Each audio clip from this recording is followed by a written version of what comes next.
Welcome to Storylink Radio. Storylink Radio podcasts provide 24/7 storytelling from professional storytellers, along with text for every story so listeners can read along with the storyteller, including tonight's presentation. This provides a fun experience, a deeper understanding of the story, and promotes literacy, especially for language learners. This is always provided free of charge.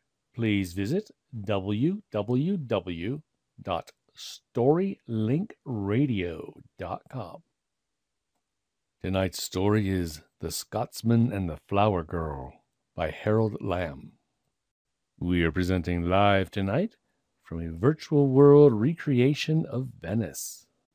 If you'd like to read along with your storyteller, the text for tonight's story can be found at www.storylinkradio.com and click on the Podcasts button. We're drawing tonight from the nautical fiction of Harold Lamb's Swords from the Sea. A dark Scot, a street girl on the canals of Venice, the Italian mob. What could be more dangerous and romantic? Here we go. A black night it was. Mist hanging over the canals, hiding the stars. Damp breath from the lagoons, creeping along the stone walls of Venice. Blind walls without eyes of light.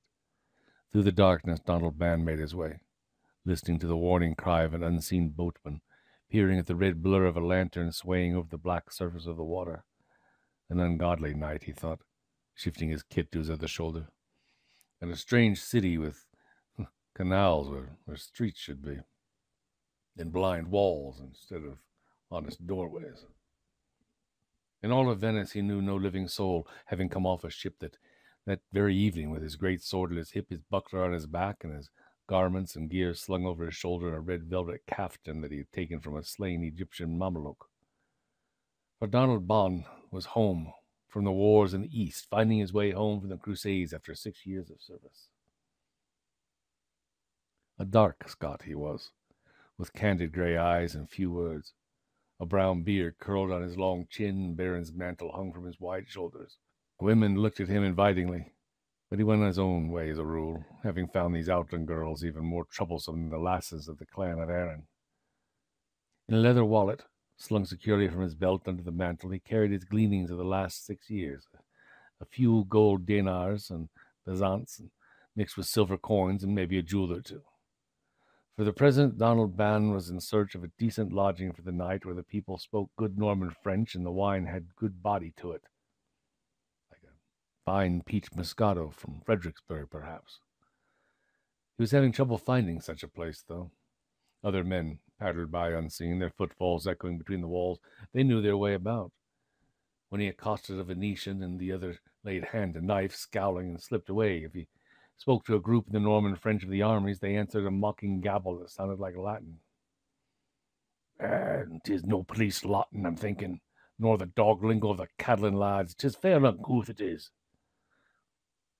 Donald Band had no desire to go back to the stinking deck of the galley off the Riva de Slavane, and by now he doubted if he could retrace his steps to the waterfront at all anyway. He was standing irresolute on a narrow bridge when two men brushed past him, following a servant with a torch. They were wrapped in cloaks and seemed to be in excellent spirits. Donald Band fell in behind to take advantage of the light, reasoning that the two gentlemen might well lead him to a wine shop and food. Instead, they passed under an arch and came out in a small square where the great door of a church rose against the darkness. Besides this door, a candle flickered under a wall shrine, and beneath the shrine stood a simple flower girl, resting her basket against her hip. When the two gentlemen passed with their torch, she turned her head aside, but she looked up at Donald Band. Beneath the shawl, he caught a glimpse of quick, dark eyes and young lips, and he noticed that she was shivering with the cold. "Signor," she cried, "for God's love, buy a flower of me." The good Norman French words brought him to a stop, and he peered into the eyes under that hood. This was no hour for a fair young thing to be hawking in the street. "Aye," he muttered, "a flower 'tis."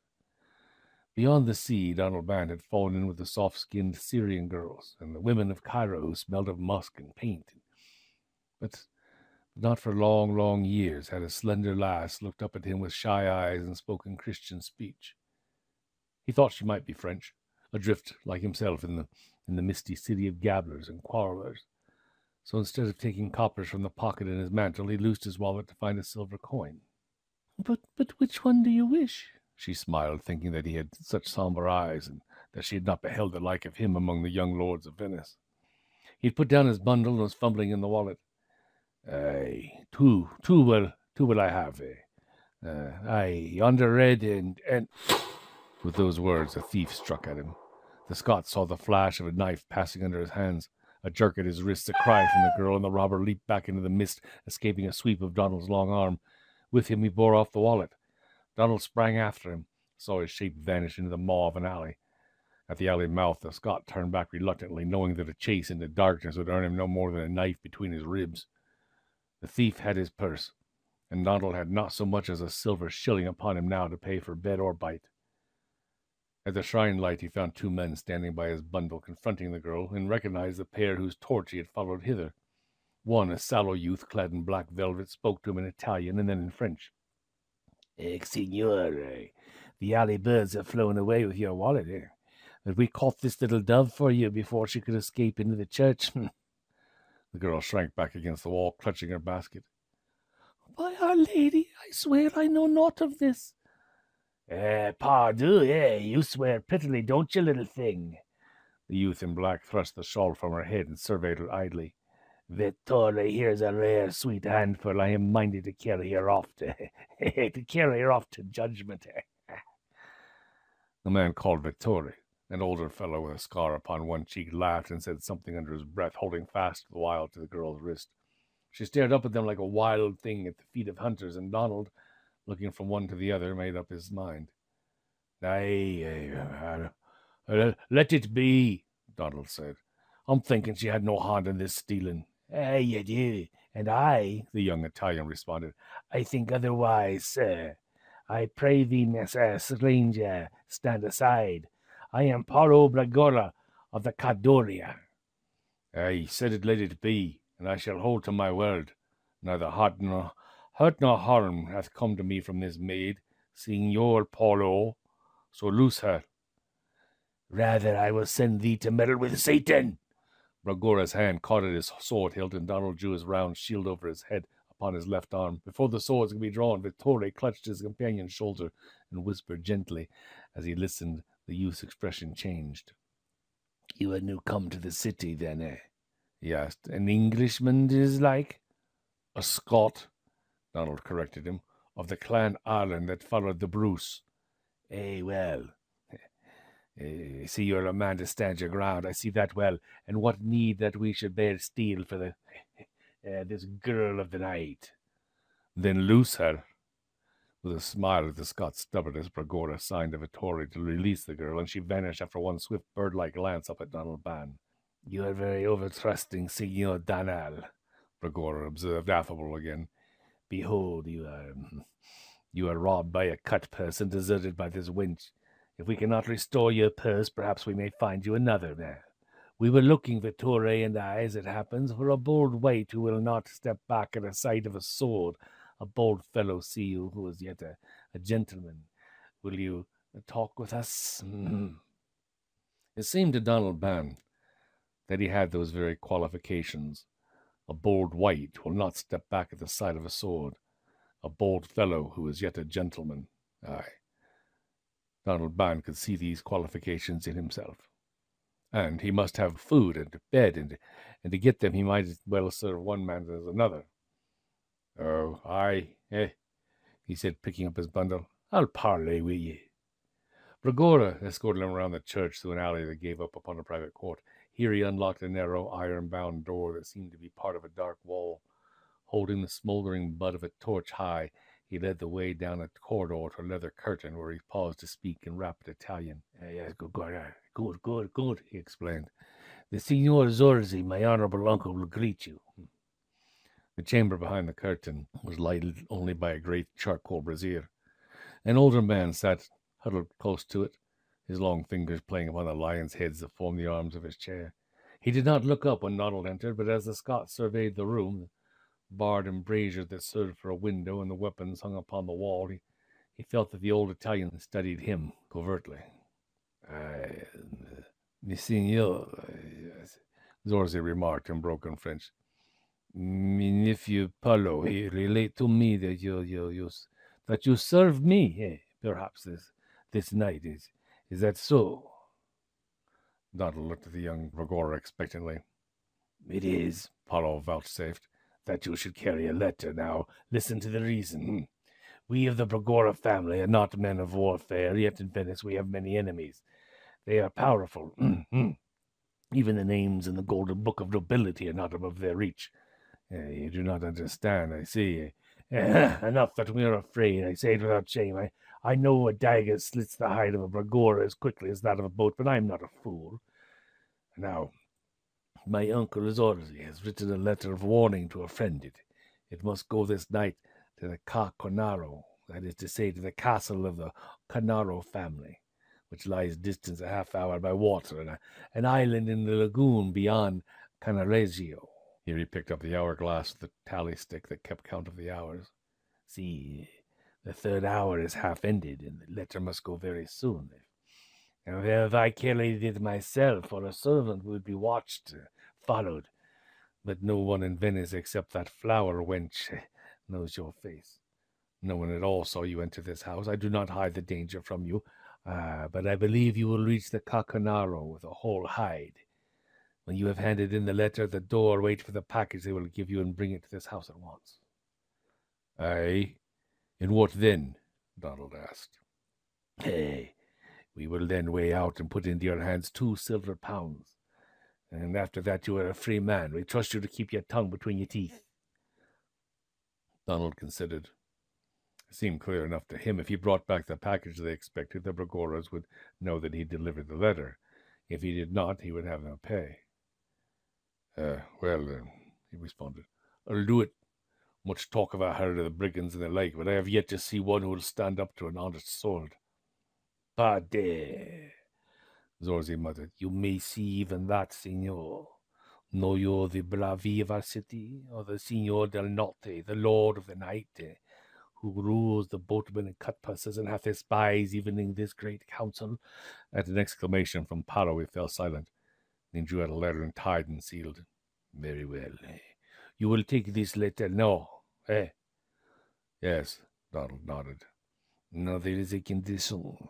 The letter explains itself to the Conaro people. Our friends, you see. Now do not speak my name or my nephew's or tell any soul of this house. Do you swear this, signor?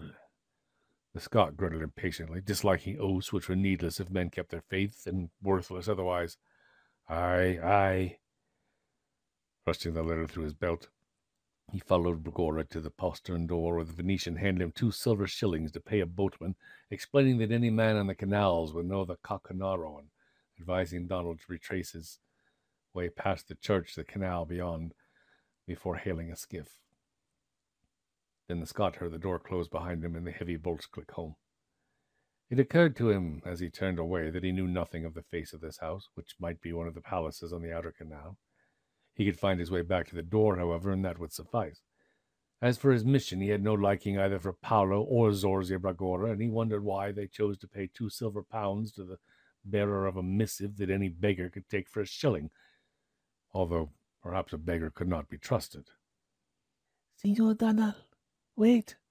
The whisper came, soft as the lapping of a water against the stones, out of the darkness. He had passed the shrine and was walking along the edge of the canal looking for a boat. Donald wondered who could know his name and face, and he turned, setting his back against a wall. Presently he made out a slender figure no higher than his shoulder, with a dark object held against its hip. The flower girl. Yes, she must have listened to the talk between him and Bregora when they left the church square. Nay, he muttered, there's not one stealing enough for thee this night. I did not, the girl whispered indignantly. I thought in truth you knew that. Oh, Signor Donald, please, I had only 7 piccoli all day, and I waited, praying to Our Lady, and you came. The flowers would have wilted by morning.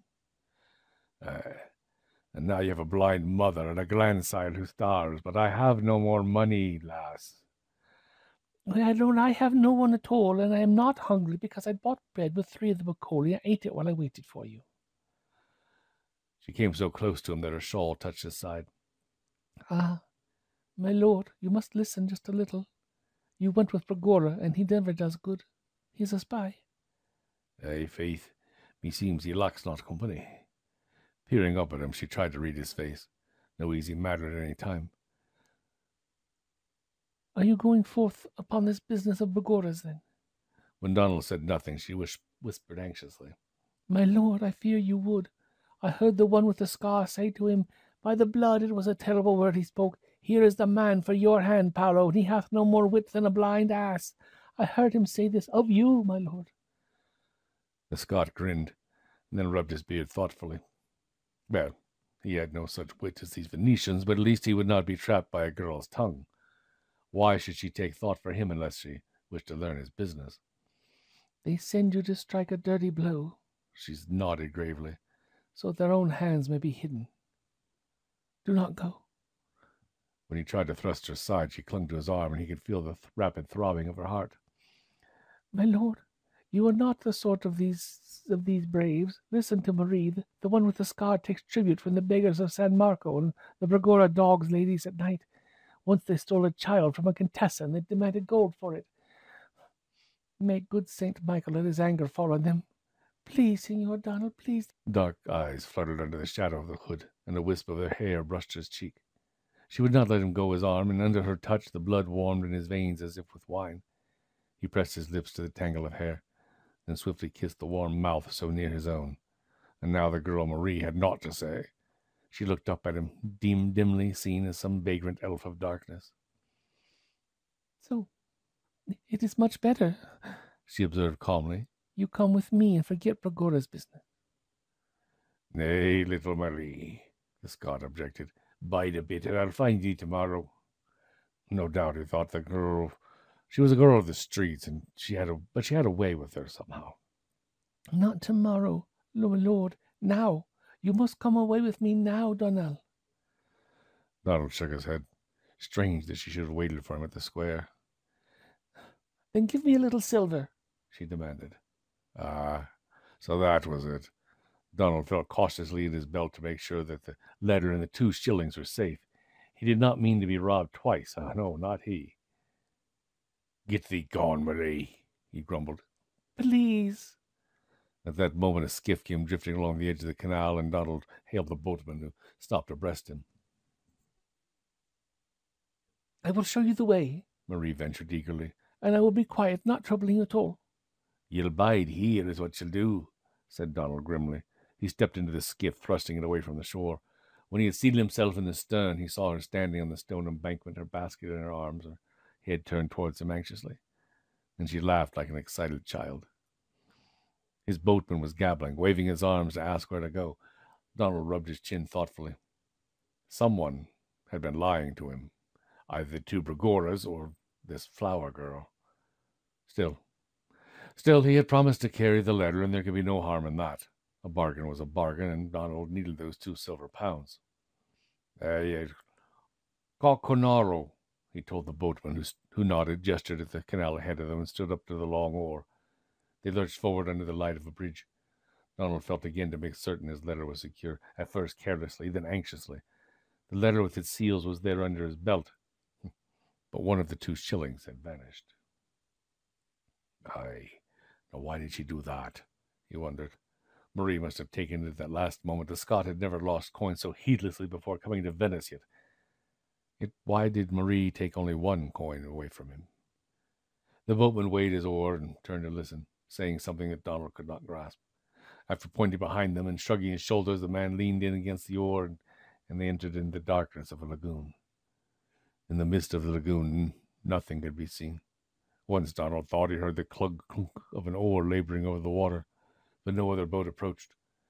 Guided apparently by a sixth sense of direction, his own skiff pierced the fog until the blur of lights reappeared, and it drifted in by mooring stakes to a stone landing.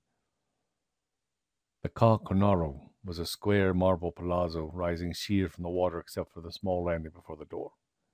The embrasures of the lower floor were barred by heavy gratings and were curtained, but lighted windows showed above. Donald climbed from his skiff unchallenged and rapped with his sword hilt upon that heavy door.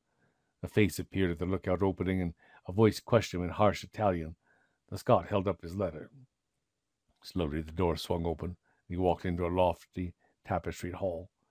An armed porter scrutinized Donald then with surprise and held out his hand for the letter. "Aye, this letter is for the Signor of the Cornaro," Donald explained, unwilling to give up the missive to a servant. The porter shook his head at the Norman French words, but a gentleman appeared and stared at the Scot. "There is no Signor here," the newcomer observed, "but there is a Contessa, I should say, of Cornaro, and no doubt the letter will be for her. Will you tell me your name?" "Aye, Donald Ban, it is, of the Clan Allen." "Body. Well, you will wait here, Donald Ban of the Clan Allen." He left with the letter, and Donald heard a woman's light laugh as he opened the door into an adjoining chamber. A moment of silence, then the voices exclaimed angrily. The porter dropped the candle he was holding, caught out his dagger. Several men ran into the hall, tugging at their sword hilts. "A morte, one shouted. "Strike him down, strike him down." "Nay," panted another. "Take the dog, bind him, let him feel the hot irons." It seemed to Donald that the letter had worked him mischief with these gentlemen, but it was not the first time he had faced an angry crowd. When the porter, who was nearest, struck at him, the Scot stepped back, drawing the round shield over his arm in time to parry the first wild slash of his sword. He drew his own straight blade and stepped back again into a niche of the wall where the two columns under a pointed arch shut him in on either side. One of the gentlemen lunged at him viciously, and he cut down at the blade, knocking it aside and driving his assailant back with a wide cut at the head. The man stumbled, letting fall his sword, and the others drew away, seeing him helpless under Donald's blade, which swept back and forth over his head without harming him. "Bide ye so," the Scot cried. "I seek no quarrel here. Bide, bide." The men of the palace muttered, but a woman's voice shrilled at them, and Donald, from the corner of his eye, saw the Contessa of the Cornaro, white shoulders gleaming in the candlelight above a long blue gown. Henna red her hair she had, and eyes that blazed with wrath. "Dog!" She lifted the letter and tore it in two. "Hound of the Lord of the Night, to come here to my house demanding gold or the death of my boy. Name of a name, 'tis no quarrel thou wilt find here, but a death that is fit for such a dog as ye." Out of the flood of words, Donald grasped the fact that the letter had threatened this woman of the flaming hair. Faith, he thought, there'll be no quiet in her now, or she hath a child in peril. "Take him and bind him," the Contessa urged her gentleman, "so we can learn from him who sent him." There were 4 Venetians beside the porter still on their feet, but they hesitated to rush in upon the Scot, who had slaved the one stretched on the floor. 3 Donald might have fought off, but he could not stop 5, and he glanced sideways at the door, which was a little open, thinking to risk a leap for it while he was still unhurt. As he looked, the heavy door swung wide. The men of Cornaro drew back, startled, expecting perhaps the appearance of other creatures of the night. Into the hall walked Marie, the flower girl, the flower basket still in her hip, the shawl thrown back from her dark red hair. Slight and ragged, she looked beside the very brightly clad Venetians. An instant she caught her breath, and then laughed so cheerily that a moment of astonished silence followed. "My Lady Guila," she cried, "you have brought my flowers at San Marco's arch, and you too, Messer Carlo." Resting the basket on the floor, she surveyed them, her brown eyes amused. "May the good saints aid us. How foolish it is to fight. At the door I heard talk of the Lord of the Night. That's stupid. Would he send a witless soldier such as this with a letter? Nay, he would burn this palazzo. He would not threaten for a mere little gold." "Bark, child," muttered one of the gentlemen.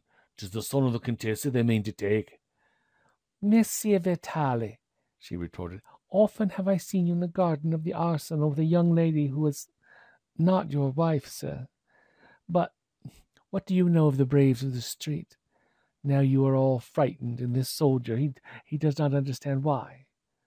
"Girl," exclaimed Contessa Guila, "he brought this letter, demanding 5 pounds of gold to be given him wrapped in cloth, or my boy would not live to go twice to mass. And the name it is signed by the Signora del Notte." Impatiently she turned to her gentleman. "Vitale," Coro, how long will you let this rogue stand there with a drawn sword in my hall? Get thee hence, little Marie, Donald grumbled. 'Tis no matter of yours, this. Witless Omadon, She scoffed, and cried out at the woman in blue. My lady, it is a great sin you would do. How easy it is to write the words Lord of the Night, and to make good people into fools. The one who wrote that letter is a briber and a betrayer who fears the Cornaro more than I. He found this Signor Danal, who is an Englishman, astray in the streets. Scot. What and they offered him a payment to bear a letter to the honest people. Look, he is only a thick-skulled man of the wars. The voice of the flower girl carried conviction, at least to the four gentlemen who were facing the Scot's long sword. But the woman was not pacified. Let him yield himself, then, and we will hear what he says before the council. This Donald had no mind to do. Instead, he motioned for the prostrate Venetian to rise, and himself stepped swiftly to Marie's side by the door. Before the other men could prevent, he had drawn the girl back into the entrance. "Bide where you are, and be content that no blood is shed," he said. Motioning to Marie to get into one of the waiting skiffs, he backed down the steps. Although they followed watchfully, no one ventured within the reach of his sword, and he leapt into the skiff, thrusting it off from the landing. The other boat, at a word from Marie, followed hastily. Donald drew a long breath. "Faith," he muttered, "I's contented I am to be beyond the reach of that lady." Marie, perched beside him, nodded scornfully. "Is it so you thank me for bringing you away with a whole skin? Aye, Saint Michael, guide us. You walked in there like a calf through the butcher's stall." "And why did you follow me then?" For an instant she hesitated, then tossed her head. "To bring you out again on your feet, Signor Fool. Now listen well. Those Bagoras are spoilers of little spirit. I think they sent a letter before now, threatening to steal the Contessa's child, then looked for a wight without wisdom to go to the Cornaro for gold. They used the name the Lord of the Night to frighten that beautiful lady. If she paid the tribute, you would bring it back to them like a mule that bears any burden put upon its back. If they hacked you into pieces, the Bagoras would have no harm, and if they tortured you until you revealed their names, there would be no proof against them, would it? For you're no man of theirs, and anyone could write that letter. Now do you understand, Signor Donal?" "Aye." "Aye," Donald nodded. Something of all of this was in my mind all the while. "And what will you do now, Signor Donal?" "Aye. Bid this lad row back to the steps of the church, then." When they arrived at the stone embankment, Donald gave the boatman his remaining shilling and made him wait. Marie, who had watched him with misgivings, refused to stay in the skiff, but he shook his head gravely. "Well, I'll not say you pilfered a shilling from me." "It was to pay for my boat to the Carcanaro. To save your worthless skin, I might add," she objected. Aye, that's well enough. But now we'll go to parley with the Bragora men, and this time you will not come." "They will throw your body in the canal." "Aye, that's to be seen," said Donald grimly. And when he strode away, she did not follow. Instead, she knelt by the shrine and prayed. Late as the hour was, Paolo Bragora was awake and clothed when Donald Ban knocked at the postern door. He did not seem surprised at the Scots' delay, but asked sharply, "Aye, did they give you aught?" "Aye, they did that," Donald nodded. Paolo's eyes flashed, and he closed the door behind him, leading the way into the cabinet where Zorzi waited by the brazier. "Where is it?" he demanded. "Here," said Donald, and drew his sword. Good sword strokes they gave me for that I carried a hangdog threat from the two spoilers of honest people. "Bad Diggs," Paolo whispered, "I see well that you have kept what they gave you, and you brought back lies to us." From the corner of his eye, he was watching Zorzi, who suddenly sprang straight from his chair, a long dagger gleaming in his upflung hand. Donald caught the flicker of steel and bent to the side. He had not time to swing his long sword about, but as the dagger swept past his shoulder, he smashed the heavy pommel of the sword into Zorzi's snarling face. As Venetian staggered back, Donald thrust him down upon the glowing brazier and leaped away. Only a second behind Zorzi, Paolo struck with a broad knife up from the hip, but Donald's quick leap brought him clear of that blade that would have slashed his bowels open. Then his left fist clenched and drove into Paolo's eyes, and his long sword was thrust through Paolo's chest. Paolo fell heavily to the floor. Old Zorzi was out of the brazier like a a singed panther screaming his hate, but when the point of the Scots sword pricked his throat, the fire went out of him, and he let his dagger fall. Wounded or well, the Bergora's men, well, they were no men to stand foot to foot in a fight. "Stay thy hand! Look here!" Zorzi cried. Stumbling in his haste, he drew a cloth over from a great chest and snatched a key from his belt. Frantic with fear, Zorzi fumbled with the lock and raised the chest lid. Donald saw treasure within: leather bags and massive silver, gold crosses, women's trinkets set with jewels. With the point of his sword, he indicated a pair of scales within the chest. "Now, set this up," he said. Silently, Zorzi took out the scales and placed them on the table. "You'll be weighing me 2 pounds of good silver," Donald prompted. 10 minutes later, with a heavy purse in his hand, he made his way alone out of the postern door into the mist. It was turning grey with the first light, and by the church door he saw Marie still kneeling. "Oh, Signor Donald, how fared you with the Bergoras?" "They weighed me out 2 pounds of silver," he vouchsafed, "but I fear it was none of the best." Marie laughed under her breath. A little silver, when he might have perchance had rare jewels from those spoilers. Hugging the basket with the wilted flowers, she lowered her eyes. "I think," she said softly, "you are too honest to fare well in Venice. You need someone to keep you from harm, Signor Donald." "Aye," Donald assented. "I's fairly ungodly, is Berg. So I'll be leaving it, and I'm seeking a ship this day for the coast of France." He held out his hand. Marie noticed that he had his bundle again, and something clutched at her heart. You would say adieu, Signor Donald? Adieu?" He shifted the kid upon his shoulder. "Aye," he muttered. "I did not think of asking you to take ship with me out of this ungodly place. Yet now that the day has come, I see I am a fool." "A blind fool!" she cried eagerly. Dropping her basket, she caught his hard fist. "Now, find that ship that goeth out to sea, for the both of us." And so, that was The Scotsman and the Flower Girl by Harold Lamb. I hope you've enjoyed this special live presentation by Storylink Radio. Please remember to hit the subscribe button and stop by our website at www.storylinkradio.com. Thank you, everyone.